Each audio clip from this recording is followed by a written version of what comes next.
morning, dear students. Happy New Year to all of you. I pray to God that this year turns out to be the best year. Since last year we could not meet each other, we could not enjoy with our friends and family. I pray and I wish that this year we could do everything what we missed out last year. So with this note, I'll begin today's class. Today we are going to start a new chapter, Air and Water.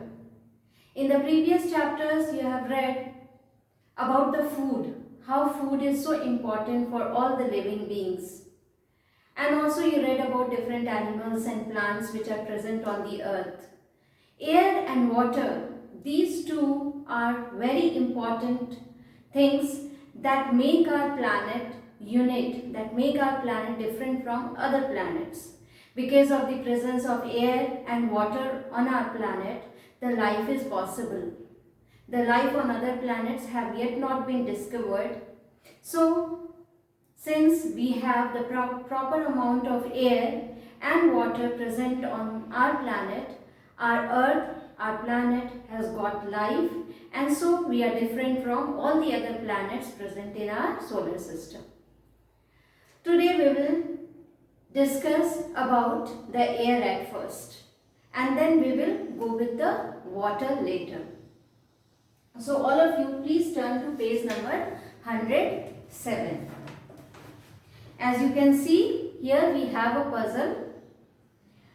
You have to fill in this puzzle with the hints given on the left hand side of your notebook, of your book. Number 1, the solid form of water present in nature. So can you guess the answer? Yes, the answer will be snow. Then across you can see number 4, the process by which water changes into water vapor. You are in standard 5, so you have already read about all these things in the previous class also. So can you guess the answer of this hint? Yeah, the answer will be evaporation. Evaporation is a process by which the water changes into water vapor. Number 6, the water vapor in air rises and condenses to form these. The answer will be clouds. Then down. Number 2, the repeated change of water to water vapor and then back to water in nature. This event goes on continuously in nature. The water changes into water vapor and then again the water vapor changes back to water. And can you guess the answer? The answer will be water cycle. Then number 3, this is caused by movement of air. What is the movement of air called? Yes, wind.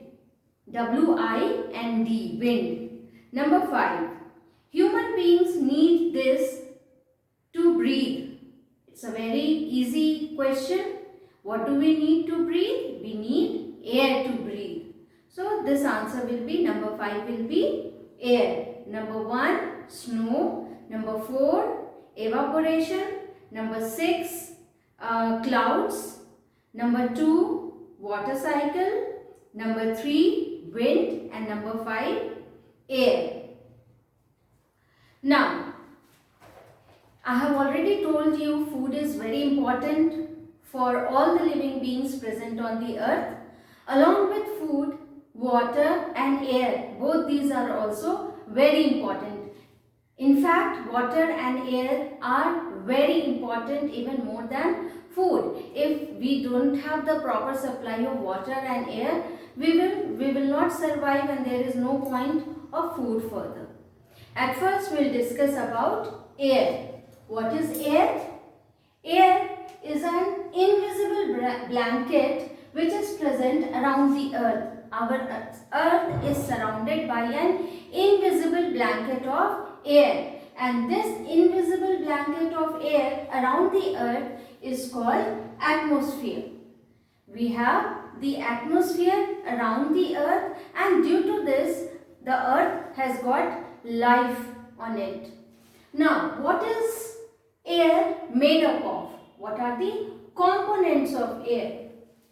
Air is a mixture of of gases and it contains a number of gases. It has oxygen, it has nitrogen, it has carbon dioxide, and it has also got some other gases. It has the most important gas that it has oxygen, and this oxygen is only required by all living beings or by us to breathe. It contains carbon dioxide which is needed by plants. We require oxygen to breathe, whereas plants require carbon dioxide.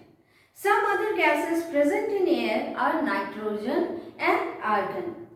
Air also contains water vapor, dust and smoke. Along with these gases, the air also contains water vapor, it also contains dust and it also contains smoke.